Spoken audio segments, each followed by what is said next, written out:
Assalamualaikum warahmatullahi wabarakatuh. Materi kali ini adalah materi lanjutan dari materi sebelumnya, yaitu tahapan-tahapan kewirausahaan. Kompetensi dasarnya masih sama seperti materi sebelumnya, di aspek pengetahuan, memahami kewirausahaan dan wirausaha. Sedangkan di aspek keterampilan, melakukan pengelompokan karakter wirausaha. Apa saja yang akan kita bahas? Yang pertama, tahapan-tahapan kewirausahaan, kemudian ada faktor keberhasilan wirausaha, dan penyebab kegagalan wirausaha.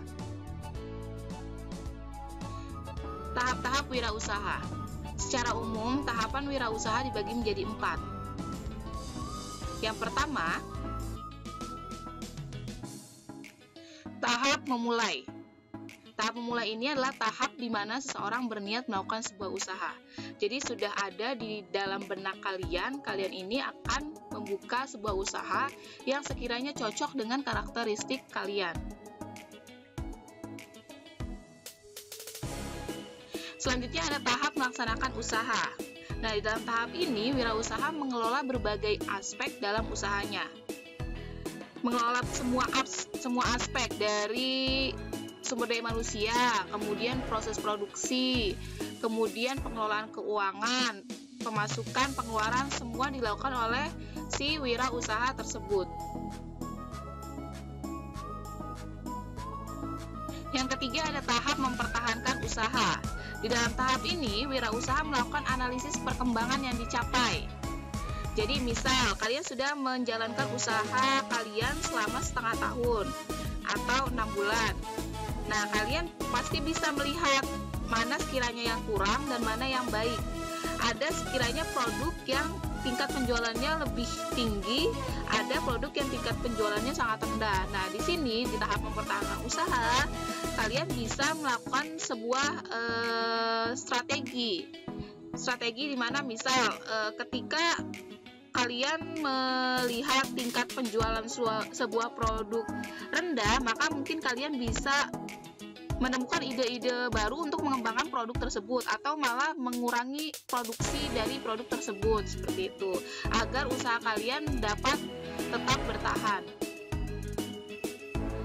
Selanjutnya ada tahap mengembangkan usaha. Nah, di sini tahap di mana wirausaha mencoba mengembangkan usahanya, memunculkan inovasi-inovasi baru berbeda dari wirausaha lain yang membuka usaha dengan produk yang sama dengan kalian, seperti itu. Kemudian ketika ide kalian berkembang dan dapat diterima oleh masyarakat, produk kalian dapat diterima oleh masyarakat, kalian bisa mulai membuka cabang di berbagai daerah. Selanjutnya ada tahap-tahap wirausaha, masih sama tahap-tahap wirausaha, namun tahap-tahap wirausaha di sini dikelompokkan berdasarkan ide. Yang pertama ada tahap imitasi dan duplikasi atau imitating and duplicating. Oke. Pada tahap ini, para wirausaha meniru ide-ide orang lain, baik dari teknik produksi, desain, proses organisasi, dan pola pemasarannya. Nah, jangan heran ketika kalian sekarang melihat banyak sekali store-store yang hanya menjual minuman dengan berbagai varian. Nah, yang memang sedang lagi tren. Jadi begini, ketika kalian melihat banyak sekali store yang sama dengan menjual produk yang sama, nah itu diawali dengan satu usaha yang mencetuskan ide tersebut. Contoh misal Chat Time. Misalkan si wirausaha yang buka Chat Time ini memang sudah memiliki ide untuk menjual berbagai macam varian minuman dengan berbagai macam topping. Nah, kemudian yang lain mengikuti. Ada Kulo, kemudian ada kopi kenangan. Nah, itu karena mereka melihat, oh si Chat Time ini ternyata laku hanya menjual berbagai varian minuman. Nah, yang lain mengikuti, coba kita jual juga dengan sistem pemasaran yang sama, dengan bisa dipesan melalui layanan pemesanan online seperti itu. Yang kedua ada tahap duplikasi dan pengembangan atau duplicating and developing. Pada tahap ini, para wirausaha mulai mengembangkan ide-ide barunya, walaupun masih dalam perkembangan yang lambat dan cenderung kurang dinamis. Nah, tadi ketika si Captime ini idenya di-copy oleh berbagai macam store minuman. Nah, di dalam tahap ini, dalam tahap duplikasi dan pengembangan, si berbagai macam store minuman yang meniru Captime ini akhirnya mencoba mengembangkan ide dari awal yang mereka dapatkan dari Captime. Mungkin mereka bisa mengembangkan usahanya dengan, oh, kalau si Captime ini kan hanya misal menyediakan berbagai varian minuman. Nah, untuk store yang lain, boleh deh kita tambahkan berbagai macam snack. Jadi tidak hanya menjual berbagai macam minuman. Nah, seperti itu. Itu namanya tahap duplikasi dan pengembangan meskipun ide awalnya dari si Captime. Selanjutnya ada tahap menciptakan sendiri produk baru yang berbeda, creating new and different. Pada tahap ini, wirausaha sudah mulai berpikir untuk mencapai hasil yang lebih baik lagi dengan cara menciptakan produk yang baru dan berbeda. Contoh, dulu store yang menjual ayam goreng itu yang kita tahu hanya KFC dan McD. Dan itu pun mereka hanya menjual ayam dengan rasa original. Ya toh ayam goreng. Ayam goreng yang biasa kita makan, ayam goreng. Nah, kemudian sekitar tahun 2010-an ke atas muncullah si Richeese dengan membawa sebuah produk baru. Nah, idenya kan awalnya memang dari si KFC dan McD. Kemudian ia coba membuat produk yang berbeda dari si KFC dan McD ini, akhirnya membuat produksi ayam gorengnya itu berbeda. Kalau si McD dan KFC ini hanya original, ketika itu si Richeese berani untuk membumbui si ayam gorengnya dan dilakukan level kepedasan yang berbeda. Nah, itu kan sebuah produk baru, inovasi baru. Kemudian sausnya juga beda dari KFC dan McD. Si Richeese ini bisa menyuguhkan sesuatu yang lebih fresh di masyarakat. Ia menyuguhkan saus keju. Dan akhirnya ketika si Richeese sudah menyuguhkan saus keju dan dapat diterima oleh masyarakat, nah yang diambil idenya ini akhirnya mengikuti tren si Richeese. Mengikuti si Richeese, akhirnya McD pun sekarang ada dengan saus keju, KFC ada dengan saus keju, Burger King ada. Nah, itu adalah tahap menciptakan sendiri produk baru yang berbeda. Selanjutnya ada faktor keberhasilan wirausaha. Yang pertama, kemauan keras dan tekad yang kuat. Seperti yang sudah saya jelaskan di materi sebelumnya, seorang wirausaha harus berkomitmen tinggi dan bekerja keras. Lalu memiliki modal yang cukup. Nah, ketika kalian ingin membuka sebuah usaha, pastikan dulu modal yang kalian punya cukup. Karena apa? Ketika modalnya tidak cukup, ditakutkan kalian akan berhenti di tengah jalan. Karena modal akan berputar terus. Tahu persis akan target pasar. Nah, kalian ketika membuka usaha, kalian menciptakan produk atau produk barang atau jasa, kalian harus tahu dulu targetnya siapa. Apakah remaja, apakah anak-anak, apakah ibu rumah tangga, harus tepat sasaran agar produknya dapat laku di masyarakat. Kemudian pelayanan yang baik. Nah, seorang wirausaha memang harus mengutamakan pelayanan yang baik. Ketika kalian menyuguhkan pelayanan yang baik, maka konsumen akan merasa bahwa pembeli adalah raja. Nah, mereka akan tidak akan kapok untuk beli produk kalian seperti itu. Selanjutnya, networking yang luas. Nah, ini jaringan yang luas. Seorang wirausaha perlu memiliki jaringan yang luas, pertemanan yang luas. Karena dengan begitu, kalian tidak usah banyak mengeluarkan biaya untuk promosi seperti itu. Misal, ketika kalian menjual, kalian kan masih pelajar nih, ketika kalian memutuskan untuk menjual sebuah produk makanan, misal yang sering saya lihat itu misal Oreo goreng atau ceker mercon. Nah, itu ketika kalian punya networking yang luas, pertemanan yang luas, secara tidak langsung teman kalian ikut membantu menyebarkan usaha kalian ini. Nah, jadi otomatis temannya dari teman kalian akan melihat, kemudian temannya lagi akan melihat. Nah, itu akan berdampak baik bagi usaha kalian. Pemasaran yang efektif dan inovasi dan kreativitas tinggi. Ya, seorang wirausaha memang dituntut harus memiliki ide-ide yang tidak terbatas dan harus sesuai dengan perkembangan zaman. Faktor kegagalan wirausaha yang pertama, tidak kompeten dalam manajerial. Nah, di sini seorang wirausaha memang harus mengelola keseluruhan usahanya dengan baik. Kalau seorang wirausaha tidak kompeten dalam manajerial, maka akan bahaya. Karena apa? Karena begini, seorang wirausaha harus mengatur pemasukan dan pengeluaran. Tidak boleh pengeluarannya lebih tinggi dibanding pemasukan, karena modal akan berputar terus seperti itu. Makanya seorang wirausaha akan gagal ketika dia tidak mampu untuk mengelola proses produksi, kemudian mengelola sumber daya. Ketika dia tidak mampu untuk mengelola itu semua, maka usahanya akan berada dalam bahaya. Gagal dalam perencanaan. Nah, kalau gagal dalam perencanaan berarti ini gagal sudah sejak awal. Lokasi yang kurang memadai. Nah, ketika kalian nanti memutuskan untuk membuka usaha, maka lokasi yang strategis harus menjadi patokan yang penting. Karena apa? Karena lokasi yang strategis itu dapat membuat usaha kalian mendapat keuntungan yang lebih baik, seperti itu. Misal lokasi produksi, maksudnya produksi yang kalian lakukan ini targetnya adalah anak sekolah. Nah, berarti lokasinya harus sesuai, harus yang dekat-dekat dengan sekolah. Atau targetnya kalian target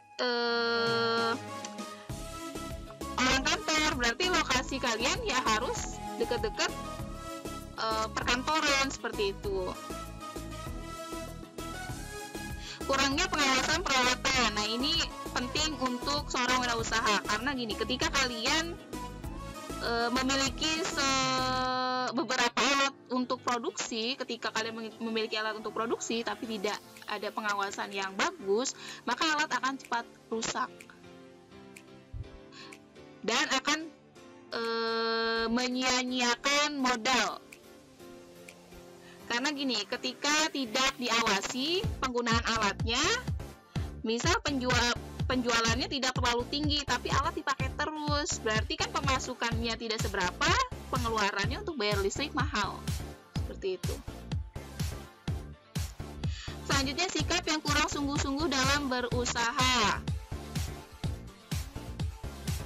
Ketidakmampuan dalam melakukan peralihan atau transisi kewirausahaan. Nah, ini dia tidak mampu untuk mengikuti tren, tidak ada inovasi-inovasi yang memang seharusnya mengikuti perkembangan zaman. Maka usaha kalian, kalau kalian tidak mengikuti tren atau perkembangan zaman, akan tertinggal dari usaha-usaha milik wirausaha lain. Selanjutnya ada sikap penghambat wirausaha. Berikut hal-hal yang dapat menghambat seorang wirausaha. Yang pertama, tidak yakin terhadap diri sendiri. Kalau kalian saja tidak pede terhadap diri sendiri, bagaimana usaha akan berjalan? Karena untuk menjalankan sebuah usaha, kita harus positive thinking dulu. Tidak boleh meragukan diri kalian, tidak boleh meragukan usaha yang akan kalian jalankan. Takut terhadap kegagalan. Tidak mengetahui kapan waktu yang tepat untuk melakukan bisnis. Tidak mau beranjak dari zona nyaman. Nah, ini tadi tidak mau mengikuti tren. Ya udah, dia buka usaha produksi sesuatu, ya udah sampai misal 2 atau 3 tahun ke depan ia masih produksi seperti itu, tapi ketika tren berubah ia tetap tidak mau mengikuti tren atau perkembangan zaman, ya sudah itu akan menghambat usahanya. Dan memiliki trauma kegagalan. Selanjutnya ada perbedaan pengusaha dengan wirausaha. Oke, seorang wirausaha, semua wirausaha bisa disebut pengusaha, sedangkan tidak semua pengusaha bisa disebut wirausaha. Lalu apa bedanya pengusaha dengan wirausaha? Mari kita lihat. Kalau pengusaha tidak berani mengambil risiko, sedangkan wirausaha berani mengambil risiko tegas dan ambisius. Pengusaha berorientasi laba, sedang wirausaha berorientasi konsumen. Pengusaha mendapatkan usaha dari membeli donasi atau warisan. Ya, biasanya pengusaha itu memang sudah membeli yang udah jadi, atau dari keturunan gitu ya. Sedangkan wirausaha mencipta ide sendiri dan mengubahnya menjadi usaha. Pengusaha mengikuti pola yang sudah umum, sedangkan wirausaha adalah seorang inovator. Pengusaha bekerja untuk perusahaan, sedangkan wirausaha perusahaan bekerja untuknya. Pengusaha biasanya merekrut orang untuk andil dalam menghasilkan laba, sedangkan wirausaha merekrut orang untuk membuat hidup mereka lebih baik. Selanjutnya ada tipe wirausaha. Yang pertama ada business entrepreneur atau disebut wirausaha-usaha. Nah, wirausaha ini bergerak di bidang produk, barang, dan jasa serta pemasarannya. Kemudian ada creative entrepreneur, wirausaha kreatif. Wirausaha ini bergerak di bidang seni kreativitas, misal rumah produksi yang memproduksi film, iklan, kemudian ada penerbitan buku. Nah, itu dimasukkan ke dalam wirausaha kreatif. Selanjutnya ada technopreneur atau wirausaha teknologi. Wirausaha ini bergerak di bidang teknologi. Contoh,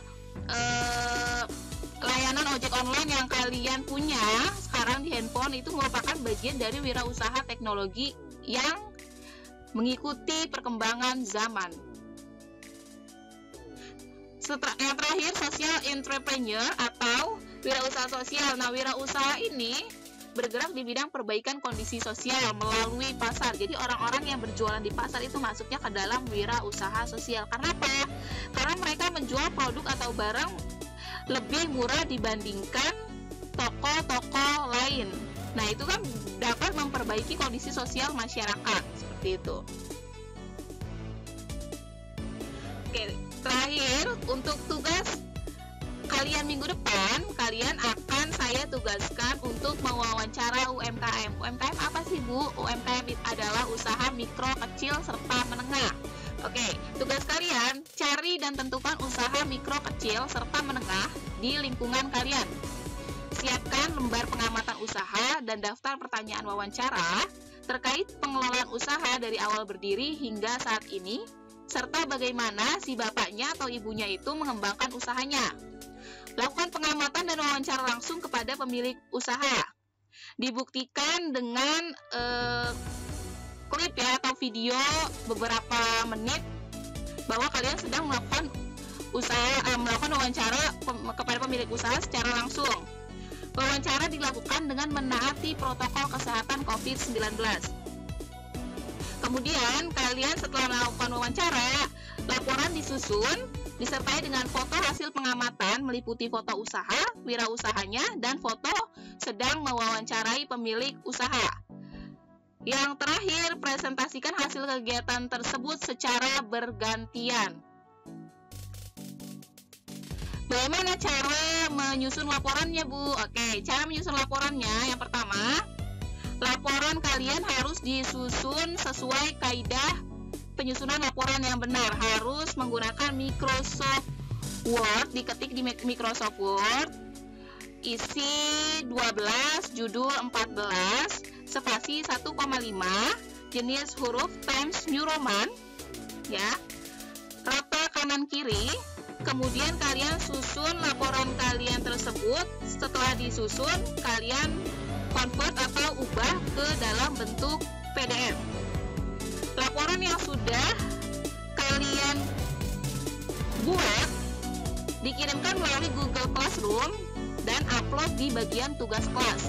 Laporan dikirimkan paling lambat seminggu setelah tugas ini diberikan. Kemudian setelah semua tugas sudah terkumpul, minggu depannya kalian akan presentasi yang akan dilakukan melalui Google Meet. Oke, sampai sini materi kali ini. Semoga